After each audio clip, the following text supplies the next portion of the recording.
High am discuss about projectile motions.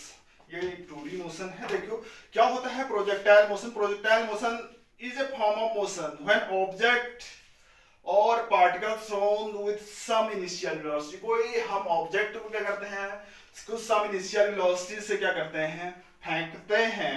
तो क्या होगा, initial velocity near the earth surface, it moves A curved path.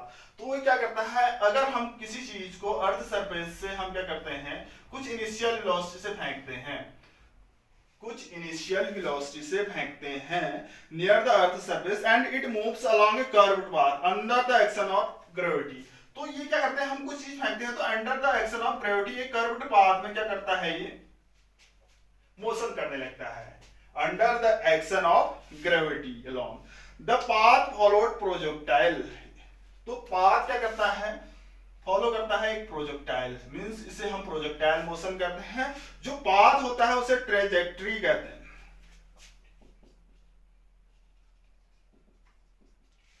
जो path होता है ट्रेजेक्ट्री कहलाएगी आपकी। मैंने क्या कहा, ए particle motions is form a motion which an object or particle thrown with some initial velocity near the earth surface it moves along a curved path। ऐसे आ जाती है curved path under the action of gravity। क्या किसके अंदर, gravity के अंदर। the path followed by the projectile, जो projectile के द्वारा जो पाथ फॉलो किया जाता है उसे हम कहते हैं ट्रेजेक्ट्री। ठीक है, ये समझ में आया होगा। अगर हम किसी बॉडी को क्या करते हैं, किसी इनिशियल से फेंकते हैं, तो किसी अर्थ सरफेस से कोई भी बॉडी, चाहे किसी छत से फेंको चाहे सरफेस से फेंको, तो किसी इनिशियल वेलोसिटी से फेंकते हैं तो वो कैसा आता है, उस पॉइंट या ऑब्जेक्ट या पार्टिकल से कर्व्ड सरफेस में मोशन करने लगता है। किसके कारण होता है, ग्रेविटी के कारण होता है, कर्व्ड सरफेस में मोशन करने लगता है। इसी को हम क्या कहते हैं, प्रोजेक्टाइल मोशन। जो पाथ, जो कर्व्ड पाथ है, प्रोजेक्टाइल के द्वारा जो पाथ क्या करता है, कवर किया जाता है, उसे हम कहते हैं ट्रेजेक्ट्री। इसे हम कहते हैं ट्रेजेक्ट्री। किसको, इस पाथ को, जो कर्व्ड पाथ है, प्रोजेक्टाइल के द्वारा जो पाथ है उसे हम कहेंगे ट्रेजेक्ट्री। अब देखो इसमें एन ऑब्जेक्ट इज दैट, इसके एग्जांपल की बात करते हैं। एग्जांपल देखो, टेनिस बॉल और बेसबॉल। जैसे टेनिस बॉल को फेंकते हैं हम, टेनिस बॉल, या फुटबॉल में किक मारते हैं, टेनिस बॉल या बेसबॉल इन फ्लाइट, तो ये क्या होता है, कर्व्ड सरफेस में आता है। Bullet fight from the weapon, गोली चलती है,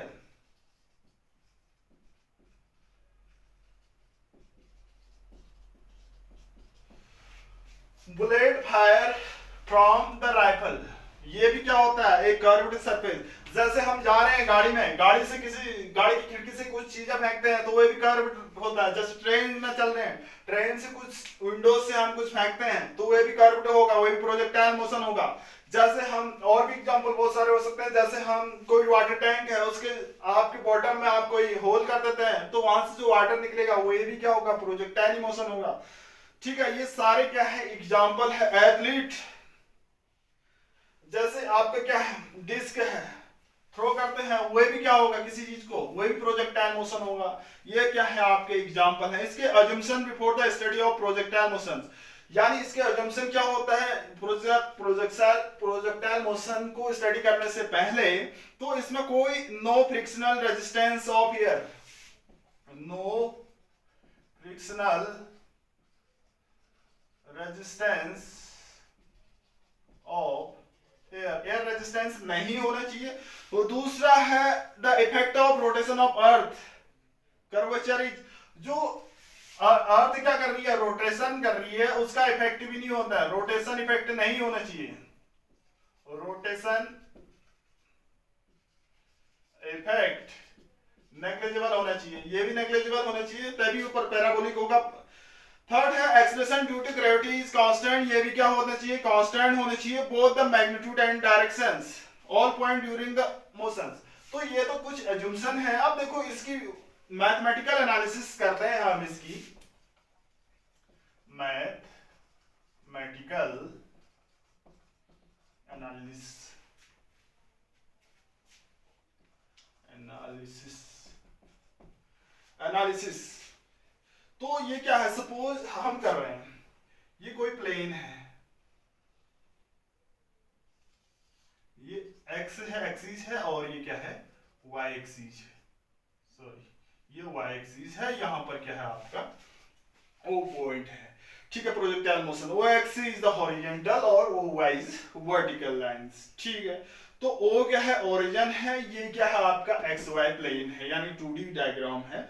ऑब्जेक्ट, कोई ऑब्जेक्ट प्रोजेक्ट करते हैं हम यू स्पीड से, ये ओरिजिन से कोई ऑब्जेक्ट हम ऐसे फेंकते हैं अपवर्ड डायरेक्शन में, क्या है, कैसे, यू वेलोसिटी से। कोई ऑब्जेक्ट हमने ऐसे फेंका तो यू वेलोसिटी, ये making an angles with horizontal theta angles के साथ, ठीक है। थीटा एंगल से हमने किसी चीज को ऊपर की ओर क्या किया, फेंका। तो यहां पर क्या होगा आपका, यहां पर एक कंपोनेंट्स में, तो ओ एक्स इसके अलांग क्या होगा, यानी t इक्वल टू 0 पर x इक्वल टू भी 0 होगा, y इक्वल टू भी 0 होगा। अगर टाइम 0 है तो यहीं पर ऑब्जेक्ट होगा, x में एक्सिस में भी 0 है, y एक्सिस पर भी 0 है। आफ्टर t टाइम की बात करते हैं, तो ये क्या होता है, u क्या है, वेक्टर क्वांटिटी है, इसको हम कंपोनेंट्स में क्या कर सकते हैं, लिख सकते हैं, u cos थीटा हॉरिजॉन्टल और u sin थीटा। देखो जो इधर की ओर जा रहे हैं इस स्पीड से जाएगा, ऊपर की ओर जा रहे हैं तो u sin थीटा की स्पीड से। आफ्टर t टाइम के बाद, आफ्टर t टाइम के बाद कुछ ये ऐसा कर्व हो जाता है, ये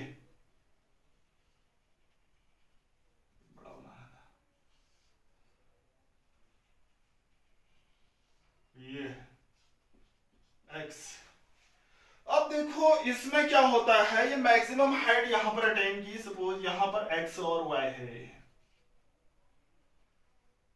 इसको मैंने h लिखा।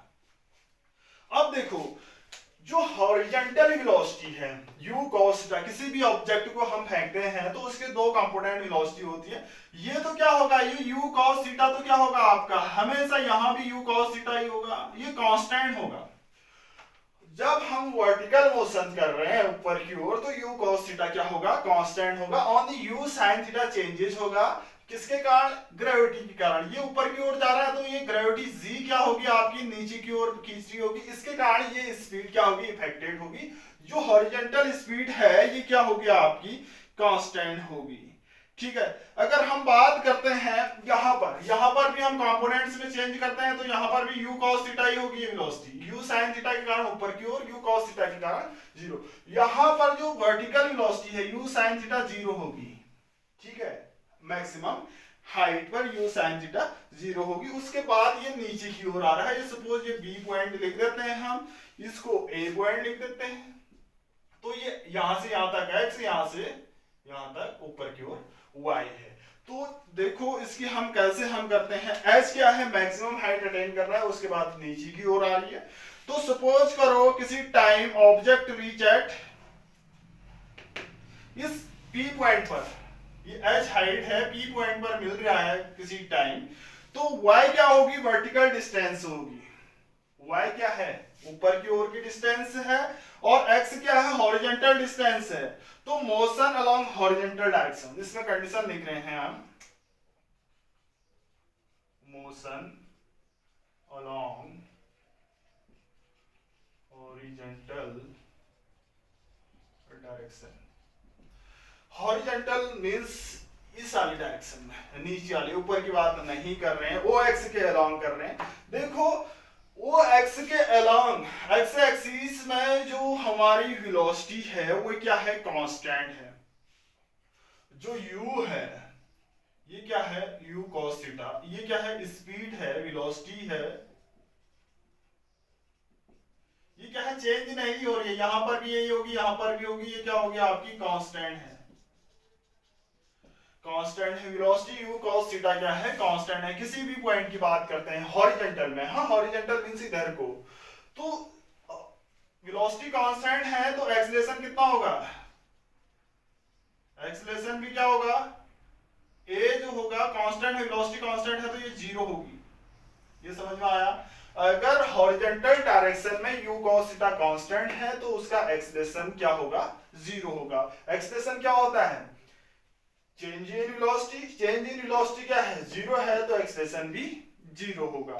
ठीक है, इसके बाद हम एक फॉर्मूला यूज करते हैं, s is equal to ut plus half a t square, s equal to ut plus half a t square, s equal to ut plus half a t square.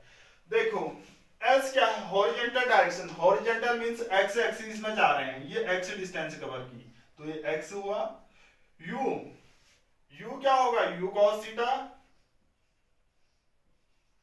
Into t plus half, ये देखो a की जगह हम zero रखेंगे, ये T square, तो ये term तो पूरा जीरो होगा, तो x is equal to u cos theta into t, तो t इज इक्वल टू क्या आया, x upon u cos theta. ये लिख सकते हैं हॉरिजॉन्टल डायरेक्शन में अगर मोशन हो रहा है तो time period xt equal to, ये रिलेशन हमारे पास आता है। ठीक है, हॉरिजॉन्टल डायरेक्शन मैं यहां पर लिख देता हूं, हॉरिजॉन्टल डायरेक्शन में t इज इक्वल टू, अब ये कॉम आएगी, हॉरिजॉन्टल डायरेक्शन में जब मोशन हो रहा है t is equal to x upon u cos theta. एक इक्वेशन इसको दे रखी है हमने, ये रिलेशन पूछा जाता है, मोशन अलोंग वर्टिकल डायरेक्शन। अब वर्टिकल डायरेक्शन की बात करते हैं,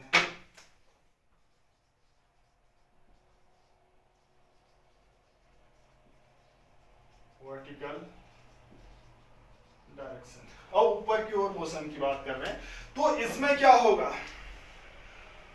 ऊपर की ओर ये स्पीड चेंज हो रही है, इसकी इनिशियल स्पीड, सपोज हम बात करते हैं t equal to time t equal to zero पर इसकी u इक्वल टू क्या होगी, यहां पर जीरो है और मैक्सिमम क्या है, u साइन थीटा है, तो t इक्वल टू जीरो पर ये y भी जीरो है, इसमें भी same formula s equal to ut plus half a t square, लेकिन यहां पर u क्या होगा, u होगा u साइन थीटा, यहां पर क्या होगा, u क्या होगा, देखो पहले इसकी स्पीड क्या है, जीरो है, t इक्वल टू जीरो पर u इक्वल टू भी जीरो है, और at t equal to t पर u इक्वल टू क्या है, u साइन थीटा है। ठीक है, u equal to u sine theta है, तो a जो होगा यहाँ पर एक्सलेशन a क्या होगा, ये माइनस होगा, क्योंकि हम किसके अगेंस्ट काम कर रहे हैं, ग्रेविटी के अगेंस्ट जा रहे हैं, तो एक्सलेट होगी उस टाइम बॉडी, तभी ये कर्व्ड सरफेस ले रहा है, तो यहाँ पर s इक्वल टू क्या होगा, ये y होगा, ये ऊपर की ओर हमारी क्या है, ये y चल रही है, y is equal to ut, u की जगह हम क्या रख सकते हैं,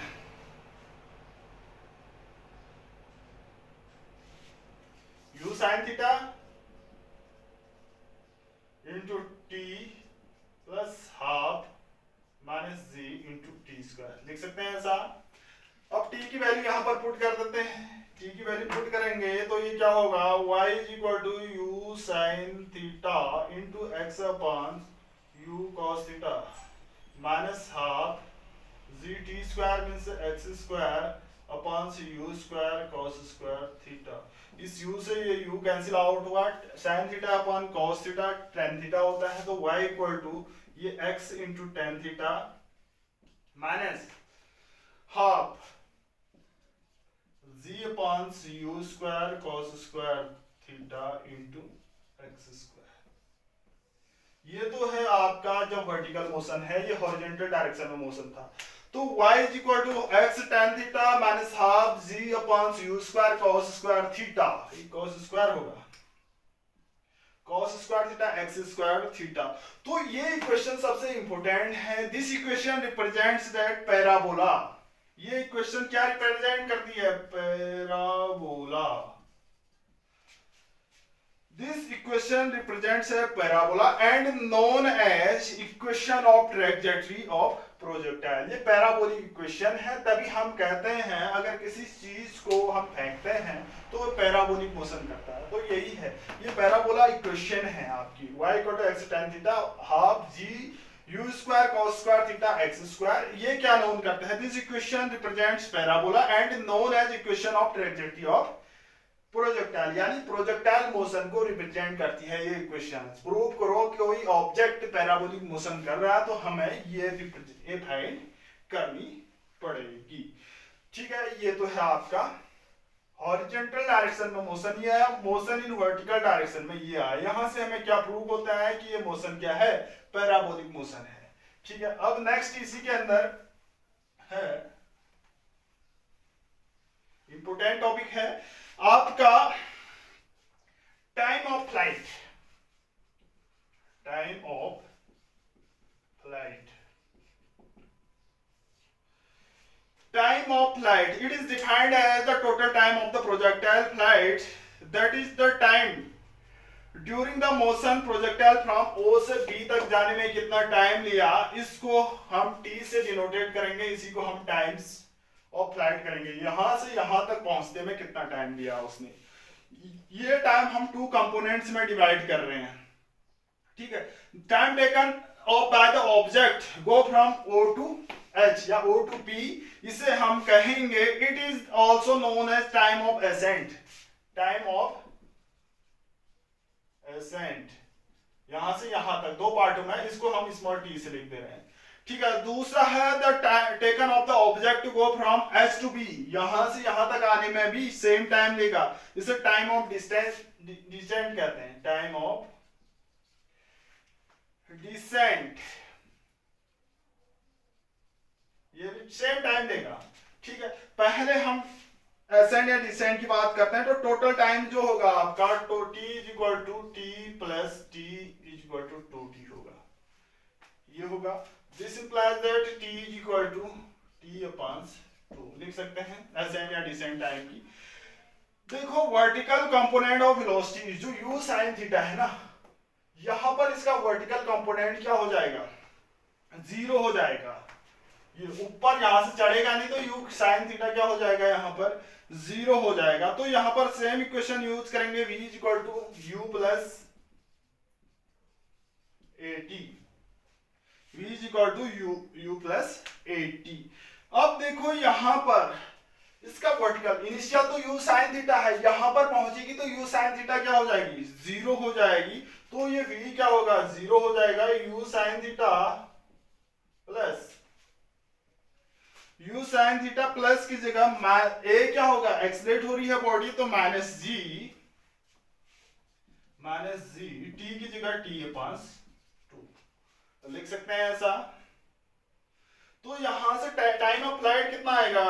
तो tz upon 2 equal to u sin theta, t is equal to 2u sin theta upon z। ये क्या है? टाइम ऑफ फ्लाइट, यानी O से B तक जाने में जो वर्क डन, सॉरी जितना टाइम देगा उसी को हमने कहा था टाइम ऑफ फ्लाइट। इसको मैं ऊपर लिख देता हूं, थोड़ी देर काम आएगा। t is equal to 2u sin theta upon z, small t is equal to लिख सकते हैं u sin theta upon z। Small t क्या? एसेंट या डिसेंट टाइम, t क्या है? Total time of flight. ठीक है, ये आया होगा आपके समझ में, मुझे उम्मीद है। दूसरा है maximum height of A projectile.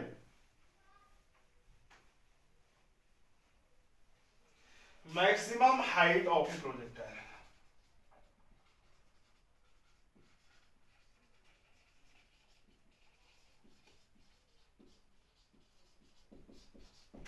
Maximum height यहां से यहां तक कितनी अटेंड कर रहा है प्रोजेक्टाइल, इसी को हम क्या कहेंगे? Maximum height of a projectiles. तो यहां पर भी सेम इक्वेशंस, O से अपवर्ड डायरेक्शन में मोशन हो रहा है O से S तक, तो यहां पर S is equal to ut plus half at square से हम फाइंड करेंगे ut plus half at square. S क्या है? डिस्टेंस, यानी कितनी हाइट। S को मैं हम h लिखेंगे, S को हम क्या लिख रहे हैं? h लिख रहे हैं। ठीक है, S को h लिख रहे हैं। ये तो हो गया h। u की जगह हम क्या लिख सकते हैं? u sin theta, u sin theta.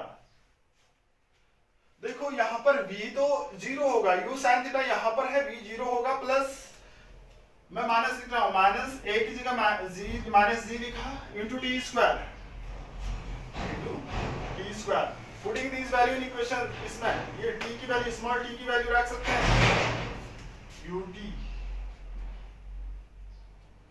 ये आएगा u sin theta into t की जगह u sin theta upon z, लिख सकते हैं minus half g t square means u स्क्वायर sine square theta upon g square, ये वैल्यू रख दी यहाँ पर एस बराबर u t plus half a t square में।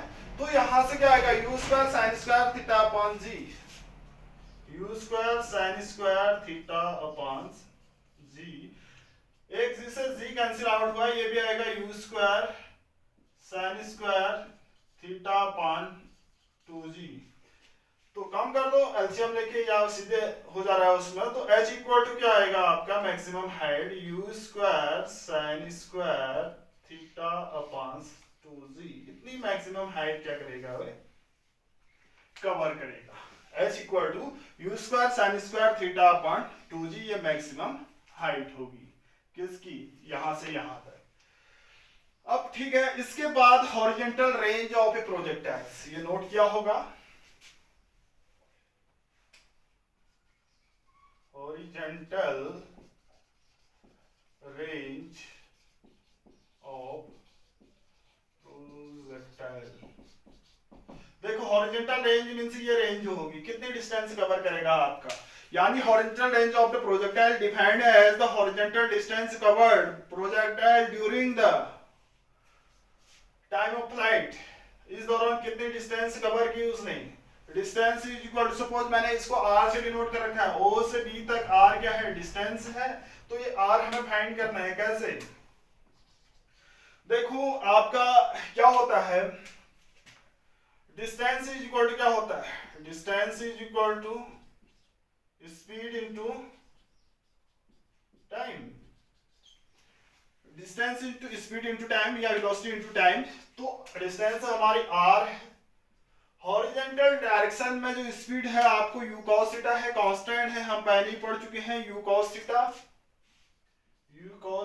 Into capital T, time of flight होगा ये, कैपिटल T की वैल्यू रखेंगे तो यहां पर क्या होगा आपका u cos theta into capital T यानी 2u sin theta upon z,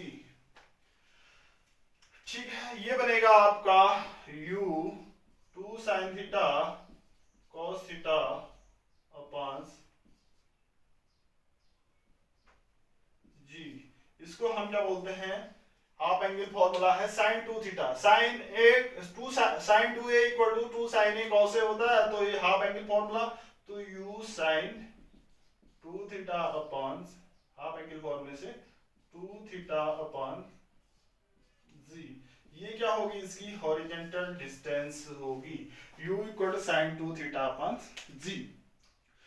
कब हम मैक्सिमम रेंज होगी भी हॉरिजॉन्टल की, कब मैक्सिमम रेंज होगी, जब sin 2 थीटा की वैल्यू क्या होगी आपकी 1 होती है, sin थीटा की वैल्यू +1 और -1 के बीच वेरी करते हैं, sin 2 थीटा की वैल्यू क्या होगी 1 होगी, तो उस टाइम 2 थीटा यानी 2 थीटा इक्वल टू क्या होगा आपका 90 degree, theta equal to 45 degree, ये कितनी होगी आपकी, रख देंगे, तो sin थीटा तो r सॉरी ये u स्क्वायर है, तो r is equal to u square upon z क्या होगी मैक्सिमम, कब,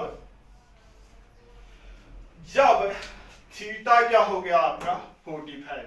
देखो जैसे हम लॉन्ग जंप करते हैं कब सबसे ज्यादा कूदते हैं, जब हम 45 डिग्री के एंगल पर क्या करते हैं जंप करते हैं तो सबसे ज्यादा कूदते हैं, जब हम किसी बॉल को फेंकते हैं तो 45 डिग्री एंगल पर फेंकेंगे तो वो सबसे ज्यादा डिस्टेंस तक जाएगी, तो r max equal to u square upon 2g, ये है आपका प्रोजेक्टाइल मोशन।